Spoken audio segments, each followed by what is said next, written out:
we move on to do a recap of today's Champions League fixtures.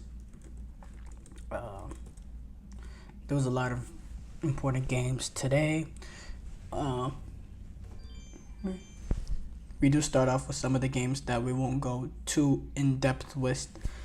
Stuttgart drew 1-1 to Sparta Praha. PSV drew 1-1 to Sporting Lisbon. Hold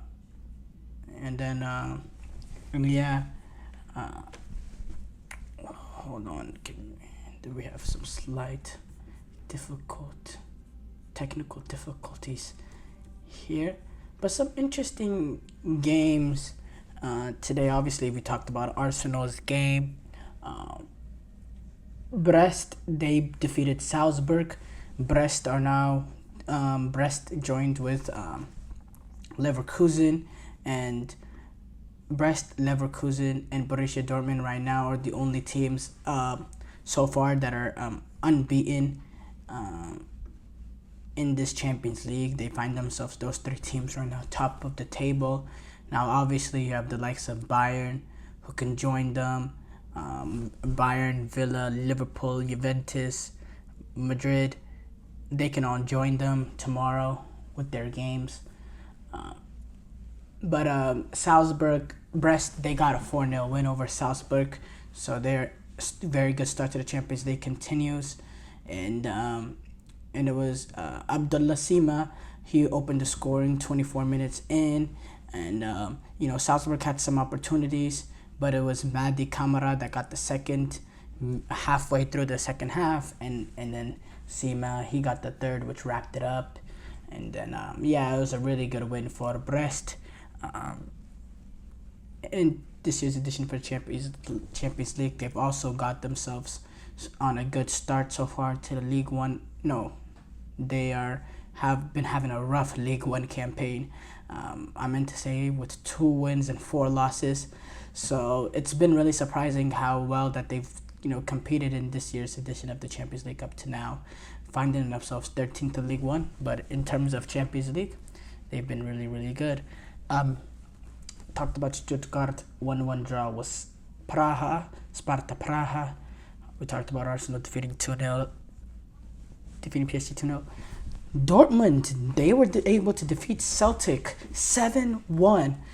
They were leading this game, Borussia Dortmund, at halftime 5-1. And it was, really incredible because, Celtic came off the opening weekend of the Champions League where they won. They defeated Slovan Bratislava 5-1. They got a 5-1 victory against Slovan Bratislava at Celtic Park. We know that they're now managed by Brendan Rodgers in his second stint as Celtic manager. And, with that high of what they did in that Champions League game, and now to go away, and yes, you're going away to, the Signal Iduna Park, which is Signal Iduna Park, the Yellow Wall, which is,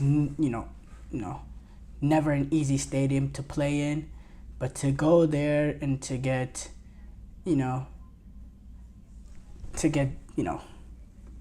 embarrassed that they waited it to go down 5-1 at halftime. I was a little bit surprised. I thought, Celtic would go in there. I know they're managed by Brendan Rodgers and they have a way of playing, especially with, them being the top horse in this Scottish league. They're used to, being much more talented than the opposition and having control of the game and dictating tempo and all that. But to go into Borussia Dortmund and to be as open as they were, to try to play out the way that they did, and leave themselves vulnerable, I just thought Brendan Rodgers was a little bit optimistic in his approach. This is a Borussia Dortmund team that reached the Champions League final last season. And man, Adeyemi with the hat-trick, his pace, his electrifying ability. Girassi was able to get 2 goals as well. It was an embarrassing display, and it's just rough if you're a Celtic fan because, winning your opening game and winning it 5-1, it's a great start, and it's a very, very good start because the goal differential that you gain in that opening day, which is important, when it's an 8-game format. in these Champions League, in this Champions League new format. Only playing 8 games in a 36-team league, goal differential is going to be a big factor at the end of the day. And to have that a great start and to just completely wipe away with a 7-1 defeat, it's very, very frustrating. And yeah, it's PSV, they drew 1-1 with Sporting Lisbon. They drew with Sporting Lisbon. PSV and Sporting Lisbon drew 1-1. Manchester City, they got a 4-0 win over Slovan Bratislava. Important for them to get a result in this game after dropping points in their opening day against Inter. And they got their first win, and they did it in dominant fashion as expected. İlkay Gundogan, he was able to create for Phil Foden to get that opening goal. Foden, there's been a little bit talk on him in his season. The performance today was really, really good and something that can be a catalyst for him going forward. Erling Haaland, he scored a goal as well. How surprising, Erling Haaland. He just continues to do it. I think this is his 11th goal in all competitions this season. Just ridiculous numbers. Ridiculous numbers. 11 goals in 8 games, I believe. It's just ridiculous. What he's done since he's been as a Manchester City player. Gundogan, he was able to get a goal himself as well. I forgot, before he created the opportunity for Phil Foden, he scored a goal as well. He scored a goal as well.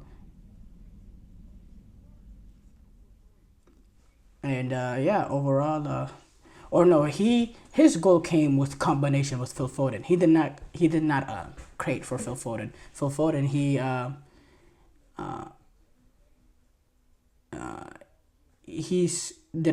doubled the advantage with a really good goal himself, but it was Phil Foden that combined with Gundogan for Gundogan's first goal, and this is his first goal since joining the club. But overall, good win for Manchester City to get 4 goals as well. Really good win for them. Inter, same thing. Opening day, they had that draw against Manchester City. Now they get their first win of this year's edition of the Champions League, beating Crvena Zvezda, and they cruised past them. Kalunoglu had a really good free kick in the 11th minute, and once you get that goal that early on through a set piece, we just knew Inter was gonna run away with it.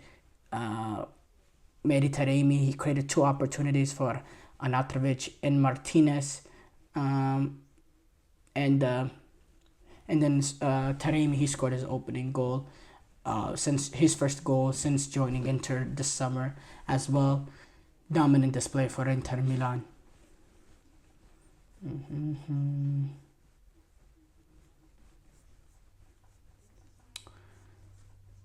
Barcelona, they were able to defeat the likes of Young Boys. Now, this, in my opinion, was a very important game for Barcelona.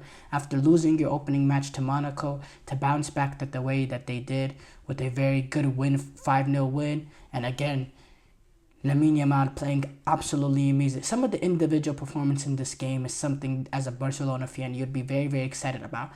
Lamine Yamal just continuing to be the player that he is, getting 2 goals from Robert Lewandowski. We know the season he had last season not being his best, but the way he started off this season has been absolutely incredible. And then Rafinha also getting on the score sheet as well. Him sort of,